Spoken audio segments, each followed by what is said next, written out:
And I am so excited to bring Jimmy DeAnda back to you today virtually. What is up, Jimmy? How are you doing, man? Welcome to the show.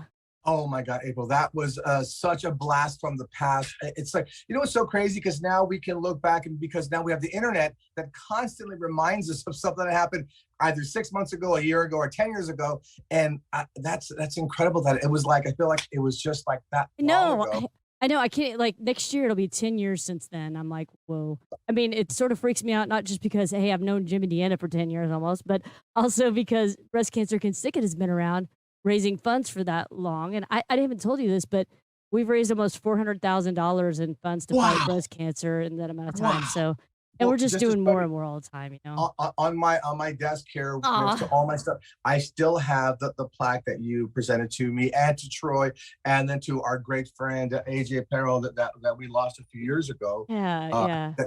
That's right there with all Man, my that means so much to me that you've kept that all these years. And on the break, Jimmy and I were talking because he showed up here and he's like holding a guitar. And I was like, dude, you're playing a guitar. And you were telling some great information during the break that I would love you to share with other folks because a lot of people don't realize a lot of drummers do play other instruments. right. Well, I think, again, there were many years that drummers sat in the back and they just kind of waited until all the notes were created and the melodies were created, and lo and behold, for a lot of bands, the drummers actually had not that I had the greatest ideas, but a lot of drummers, Don Henley, Phil Collins, of course, Grohl, there's a lot of the band, there's a lot of great drummers out there that have the ability. And I think what helps any musician become a better musician is learning other instruments. And that's the thing I was telling you that, when I was out in Hollywood and during the BulletBoys years, and I had ideas for demos, I just didn't know how to play the guitar. So I didn't know, how to, what keys, and I know what chords were. And so ended up moving back by my mom when my son was born. Me and my wife moved back to where, to Whittier. And we ended up, I would call people from Hollywood to say, come out. It's about an hour drive. And they would go, absolutely, Jimmy, absolutely. And then, of course, the day I'm like, dude, it's too far of a drive. I can't make it out. So I ended up having to teach myself, the basic fundamentals of chords, and I was able to start the process of writing songs, and and again, I really think it's so gratifying, being able to have an idea, have a melody, and of course, learning how to sing, just a basic note, learning how to stay in key is an important thing, and I'll tell you, you know what? If your band isn't helping you, even if you're having trouble singing, and the guys in the band are going, dudes, just don't worry about it, we got it. That's not the right band. I'm sorry. Bands need to support each other. If it was in reverse and somebody in my band was trying to play a percussive part, I wouldn't go, dude, just sit back and relax. I go, no, hold on. Let's figure this out real quick. And I would make sure that they could, further their musical abilities. So, to me, it's really important that you learn other instruments. I think it makes you a better musician, but also learn how to write songs and release songs. That is so important. I think it does go both ways. I was in some bands early on where people would hand me a tape, back then a tape, of music that they recorded where they programmed the drums, right?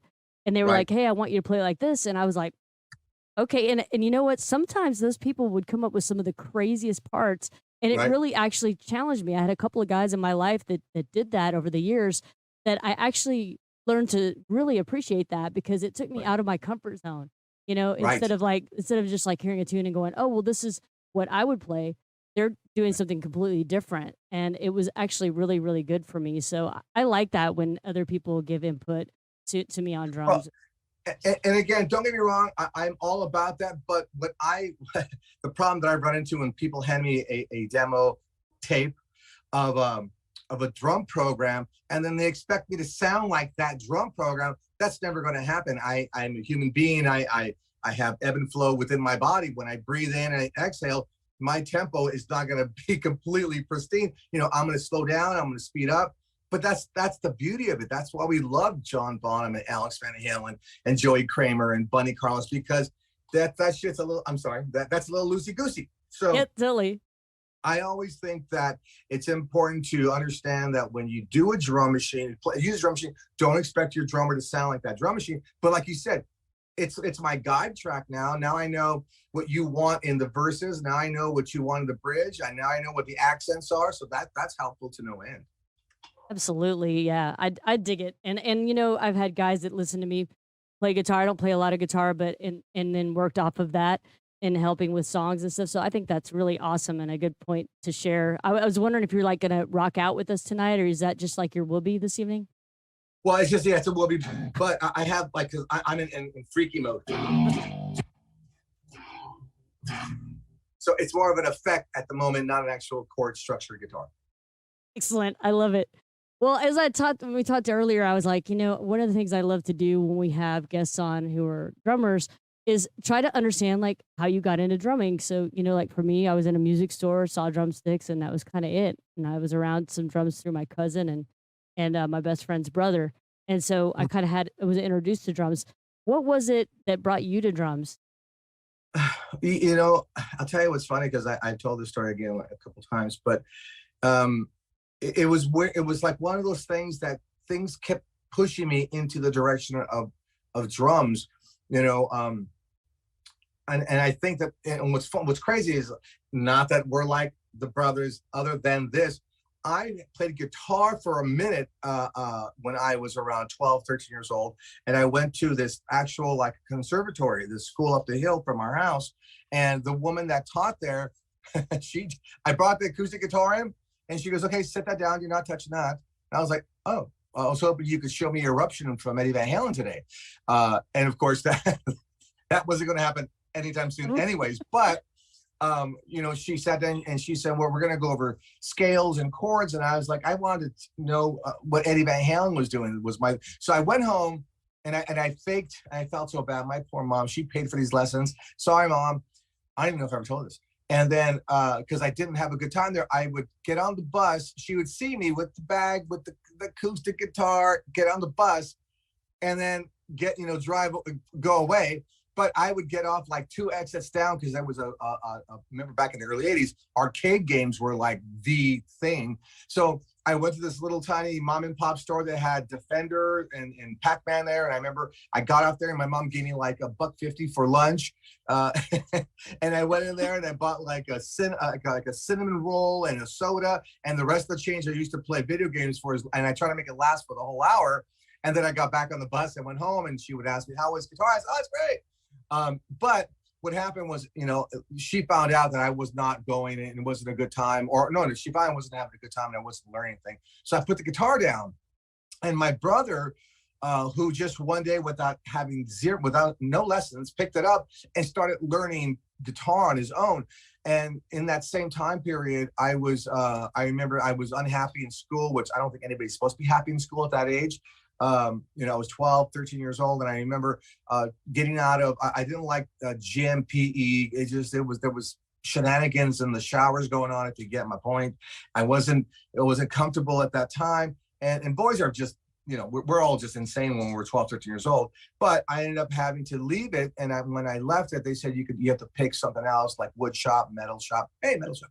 And I ended up going down these hallways, these long corridors, and going to different, you know, classrooms. But when I got to almost the last one, I could hear drums, you know, tri-toms. And any drummer who's ever been in a high school band knows that tri-tom is it's like the holy grail. Like you could hear those notes that you could hear, that's like, oh my God, I need to do that. And I remember that's what I heard down the hallway. And what's funny is that I just remember this recently, is that I was so good on drums, and please forgive me, I'm not trying to be like, I'm so good, but this is the truth. But I was only good at mimic. I wasn't understanding notes. I wasn't understanding, you know, any of the actual things that they were teaching in the class. But here's what I could do.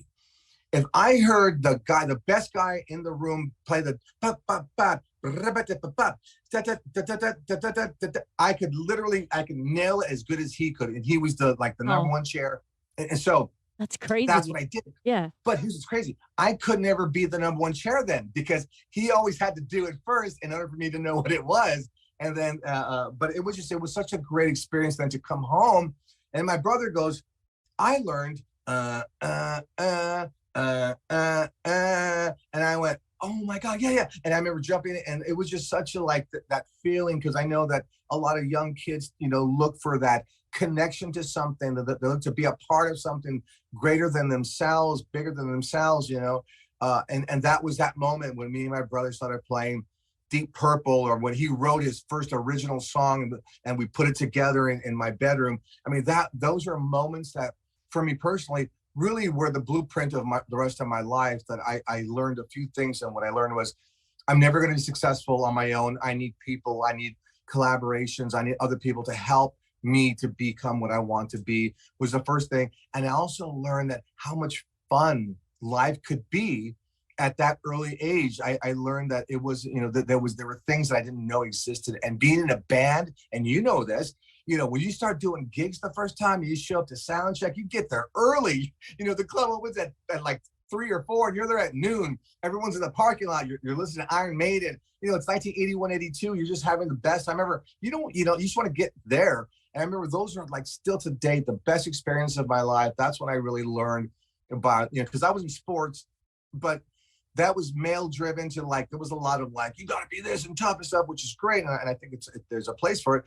But that's where I learned about my camaraderie. Like, I knew like what my job was. I was the guy that did the drums. I laid down the beat so that the bass player locked in with me, so the guitar player can create a melody, and then the singer told a story with that melody. And I learned all that in that parking lot in 1982. That's so awesome, man. So it was like 12, 13 when you got the bug big time, and that's when you knew that's what you wanted to do. Yeah. That's very cool. So did you and your brother jam together for a while? Did you have a band that played out? Yeah. We played together until I think I was about 17, 18 years old. And then, you know what it was? Just like with anything else in life, I wanted to be the leader of the band. My brother was always leader of the band. And I got to playing with, and I was like, his name's Joey. And I said, Joey, I got songs and I got a thing and I want to do it this way. And he was like, that's not the plan for me. And I said, okay. And it was but you know what? It was really good for both of us in this sense. We separated, and then we became two bands, and we became rivals. And that really helped each other to really push each other further. I think that, when me and my brother played the same bill, it was like sports for us. This wasn't music, this was sports, and we were going to win. And then his band felt like, no, we're going to win. So it was a great, because it wasn't violent and it wasn't hatred. It was just like, what's up? Yeah, we'll see what's up tonight. It was that kind of stuff. So we played for a while, but again, I said this before, my brother, even then, like, I played with George Lynch. I played with Doug Aldrich. I played with Bruce Bouillet from Racer X. I played with some of the greatest guitar players ever. My brother is one of the greatest guitar players I ever played with. He's absolutely just, a freak of nature. Like, it's innate for him. Like me, I got to sit here and learn stuff. If I just hum something to my brother, he'd go and he would just play it. And it's just like that. That to me is such a gift from God. It's almost like you with drums. Whenever you used to hear stuff, you would just be able to play it, and then with him, it's the same thing. April gets it. Praise it. Yeah. See, it's a familial thing. Yes. You guys are born with that. That's killer. Is he playing out now still? Oh yeah, my brother still plays. He's got a day gig, but like we talked yesterday, because here in the studio, he tracked a handful of songs from a band from a couple years ago. He's going to come back now that I'm off the road with George Lynch. We're taking a little hiatus for a minute. He's coming in, and then we're going to recut a lot of stuff, and it'll get out there, and I'll make sure to get it to you. And for that matter, and the bands I'm working with that come in the studio here. That's so cool. And do you record right there in your house? There is that your home studio kind of thing? This is home studio, yeah. That's killer. That's awesome. Home studios are awesome. I love that. Being able to do so much at home now. I just like record the tracks and send it off to someone way smarter than me to make it sound good. Good times though. So what happened next? So you're playing with your brother till you're like 17, 18. So what was the next group you started playing with? Well, I started my my own band, and I had a phenomenal bass player and a guitar player who actually went out to become an amazing producer, engineer in his own right, named Manny Nieto. And we struggled.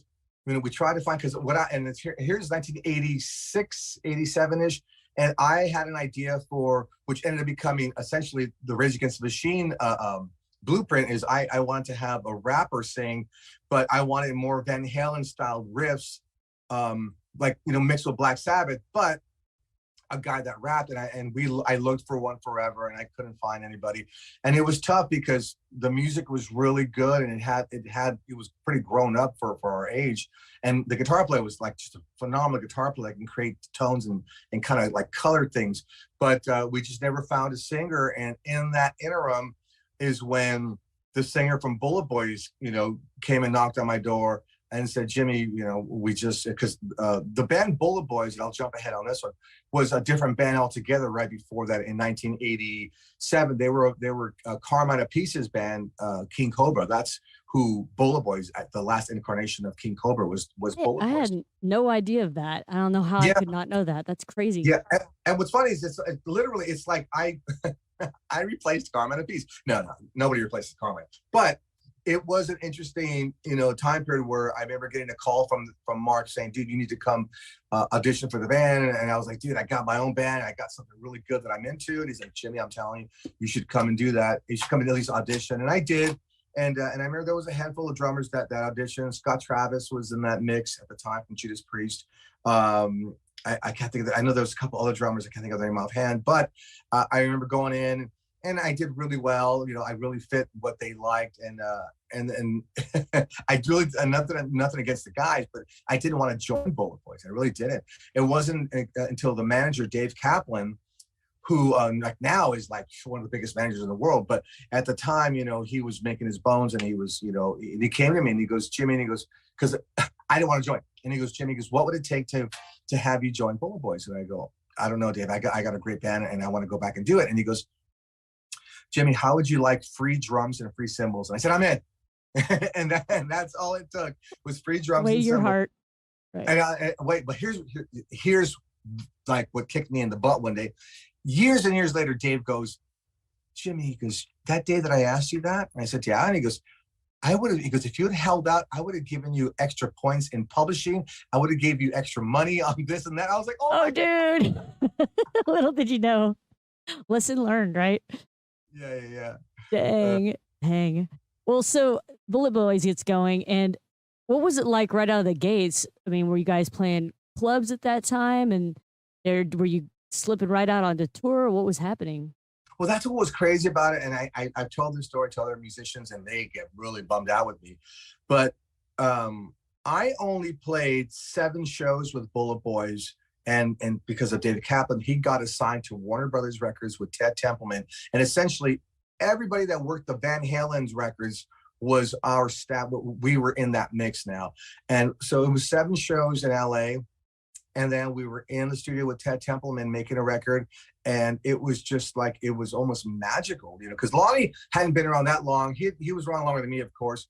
But Mark and Mick had been original member of King Cobra. Mark had been around for years. So for me, when I tell people, like, I only did 7 shows my entire life when I really started to, try to get signed, and I was able to get signed in those 7 shows. The guy's like, dude, I was doing it for 10 years, and I finally made a little bit of something happen out of it. So I know it's a tough dance to do, but I was extremely blessed. And again, the band was really good. We were playing shows to like 5 or 10 people, but those 5 or 10 people that would see us on those weeknights at Gazzari's or at the Waters Club, or we played restaurant. We played a restaurant in Redondo Beach called Mazzotti's. The guy Lenny Mazzotti was the owner, and it was like 20 people there, and it was like an arena for us, and people were going crazy because we were literally, as far as I was concerned, we were on a mission to just go out there and blow the doors off everybody. And so when we went and made that first record, we were on the road within, I think, 2.5 months from when we actually went in the studio. So it was like, and I think it's September like 18th, we were on the road. We were making the record in July or something like that, and it was just like boom, boom, boom. Yeah, and then that was so crazy. Yeah, I mean, it's like you just don't hear about it like that much. I remember I was listening to something the other day, Frank Hannon from Tesla talking about that they didn't play anywhere, and their management was like, no, I want you to not play anywhere. They released the album. They just kind of sat around, and then they're like, hey, you're going on tour with David Lee Roth or something like that. And then they just like really never played any club gigs. I'm like, man, because I'm over here 30 years in the clubs. And I'm like, well, and I always think of for me, because I have a solo record, and that's why I'm practicing guitar so I can sing and play guitar too. But I always think of Rodney Dangerfield. For those who don't know, Rodney did not become successful as an actor until he was either in his late 40s or early 50s, I believe. And I'm in my early 50s right now. So it's like, I feel like, wow, he just got started right now. And he had a really fruitful, I want to say almost like a 30-year career after that. So, to me, I like to think that, it's never too late, just as long as you stay focused. And I'll tell you what's tough, and you and I know this, the internet can unfocus you in a very large way. And it's a very delicate dance that we have to do, where you have to be on the internet. I have to be on the internet in order to promote what we're working on. At the same time, there's only so much we have to cut because we have to get back to work. You got to get back to practice. You got to get back to doing the things that people want to know what you're doing. So, you can get caught just here for so long. And so that's why, for me, it's like still that dance of like, I want to be an artist, but I don't want to become a slave to the promotional campaign. That's all. That's a really good point. It's true because you do have to balance all that, but it should be more like, 70% working on music and, 30% on the Yeah. magical interwebs or something. But people can get carried away with it easily. There's so many different social media channels and things now. It's insane. Right. So, all right. So you guys took off, totally unfair. And, just kidding. No, it was awesome though. And so what was your first tour like? Who were you guys opening for at that time? Well, I just told the story to the guys on the road recently. We were just on the road this weekend, and I said how we were playing. We were doing in a Winnebago, and it was the band with bass tech, drum tech, guitar tech, and a tour manager. And we were in Texas, and we had to do we got a phone call from the manager saying, "You guys, Cheap Trick had a hit single called The Flame." No, they put a single out. It became a hit, and they were back in the arenas, and they needed an opening band, and they called us to be in that process. So we literally drove like a bat out of hell from Texas to, I want to say either Illinois, I can't think of it, it was Michigan. It was somewhere where it was freezing. That's what I do remember, because we were kind of in like Texas, It's a little even steamy winter, here. it's Yeah. like, yeah. Right. So we did we did a deadhead, and I remember the Winnebago floorboard under the gas pedal had given way. So ice was coming in through that hole, and the tour manager's foot was getting was turning color. It was literally, he was freezing. I remember we had to then go get towels.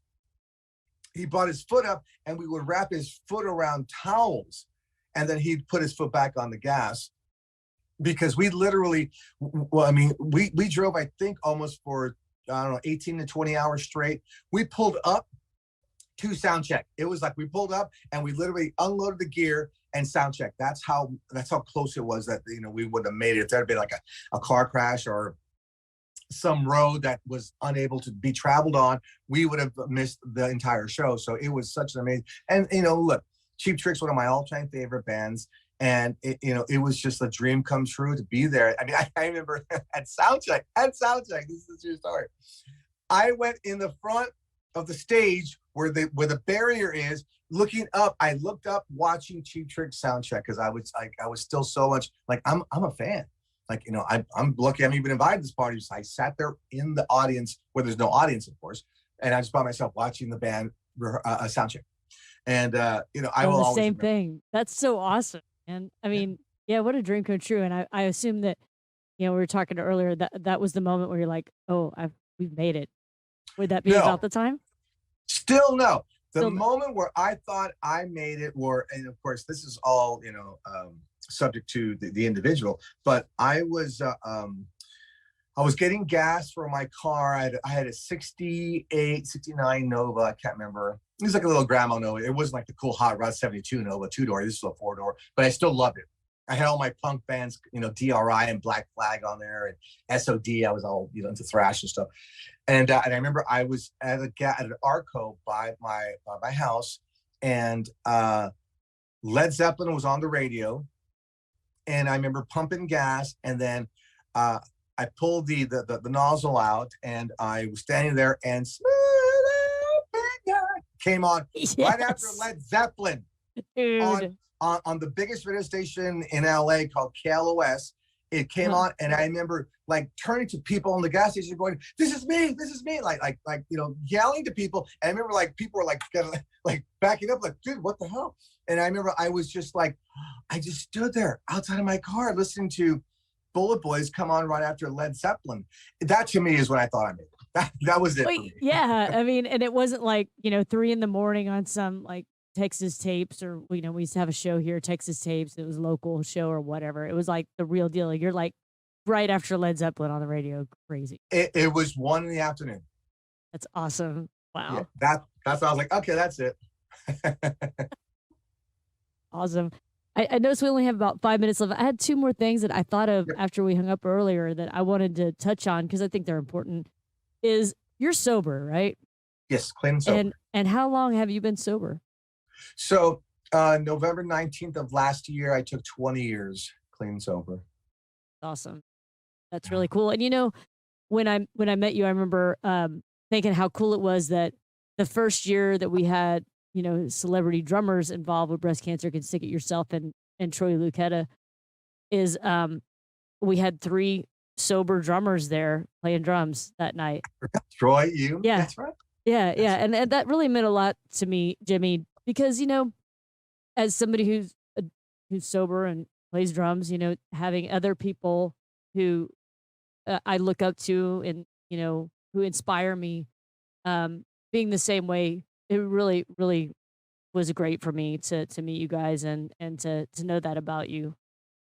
And it's crazy because you could have never planned that. If you had 10 years to plan, I want three sober drummers on this particular outing for this one, you could have never planned it, Probably you the know, only time it's happened. I've never thought about it, but like right? whenever we had other groups come in, we've had anywhere from 3 to 7 or 8 here at a time, and I doubt that it's ever happened since then. It's just a very rare thing, and then not to say that there's anything wrong with people who can Oh, drink in yeah. moderation. It's just something I know I can't do, and clearly something you can't do.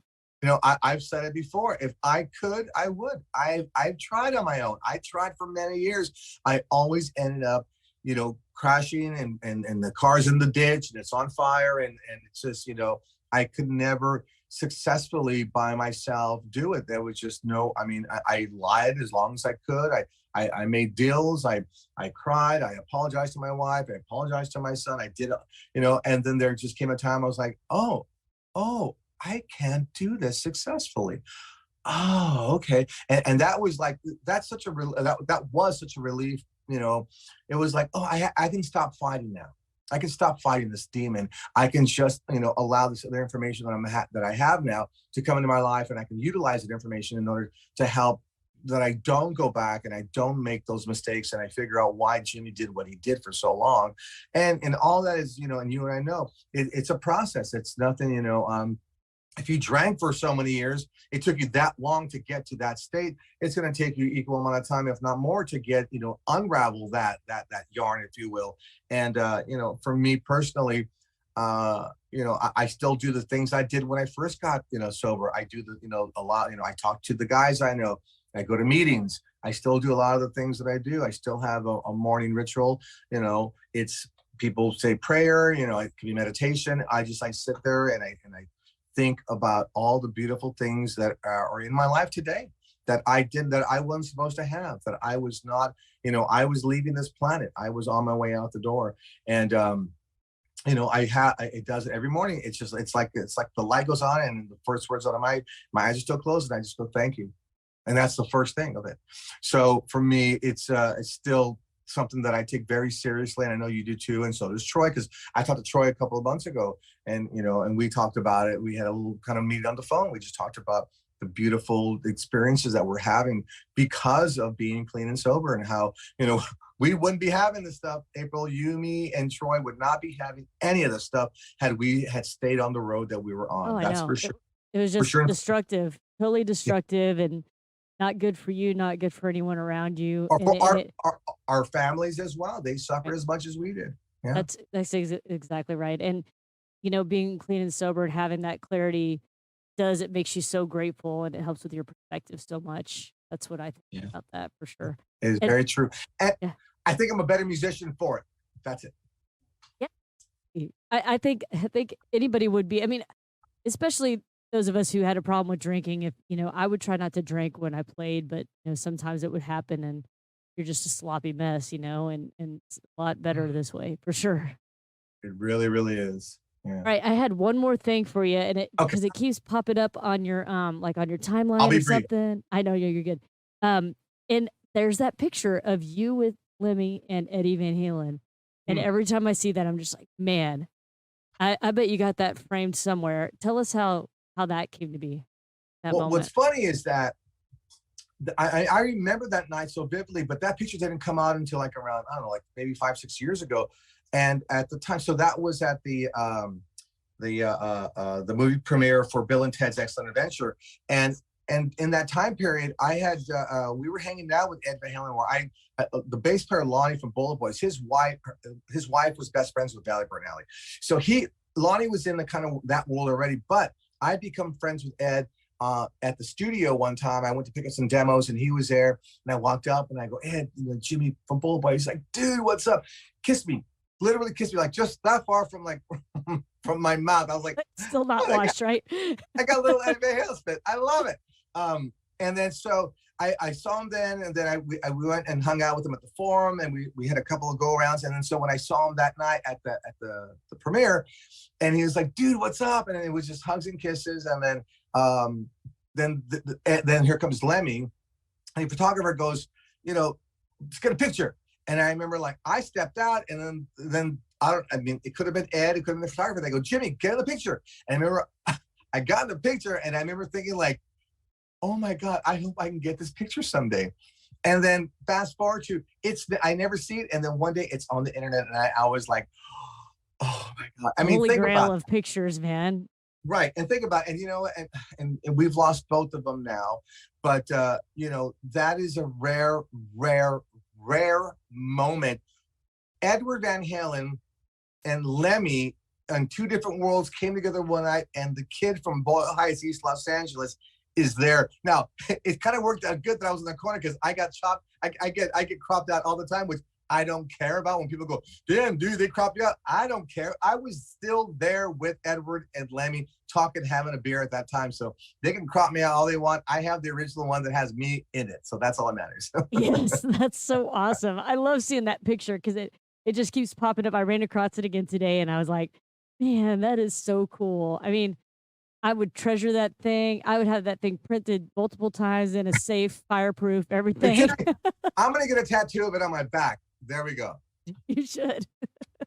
I may too. It's so cool. I That's awesome, love you. man.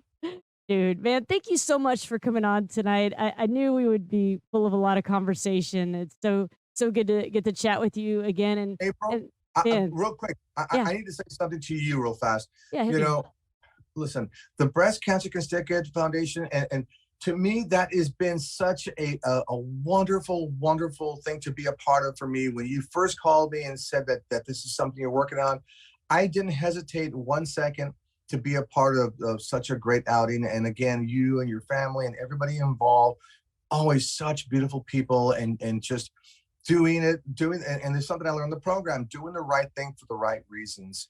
I can do the right thing for the wrong reasons, you know and to me, this is something that is just such a beautiful thing to be a part of. And I want to thank you from the bottom of my heart that you allowed me to be a part of this. Oh man, Jimmy, thank you so much for being there. I mean, you really took a chance coming out here. The first guys to come out and be a part of this, and we really just kind of met over the phone briefly, and you were I just had no, such a no, I joy, had a, man. I had a feeling about you. That's what it was. Well, I I'm had a, glad. yeah, I did, honestly.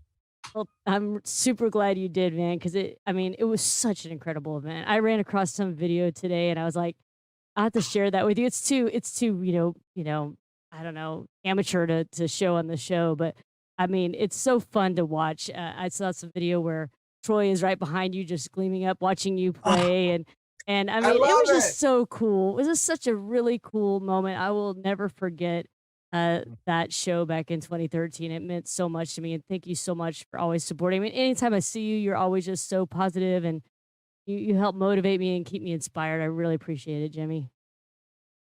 Everything the same with you. You just said right back at you, girl. Thank you so much. I love you, man. Take care, and I hope to see you really soon. Okay. Absolutely. All right. Have a good one. Okay, take care. Bye. Bye. All right, guys. That was Jimmy Deanda, Bullet Boys, Lynch Mob, hanging out with us tonight. What a cool dude. So blessed to have him be a part of Breast Cancer Can Stick It and be a part of that event back in 2013. He was actually in 2013, and then at 2014, he made reference to it briefly. 2014, we had Troy Lucetta again, Jimmy Deanda, and AJ Pero, uh, who passed away a little bit later. It was about less than 6 months after that show back in 2014. He passed away. So we're really fortunate to have gotten to meet AJ and have him be a part of the event back in 2014 as well. So, Jimmy, man, I love you, dude. Thanks so much for everything. Now,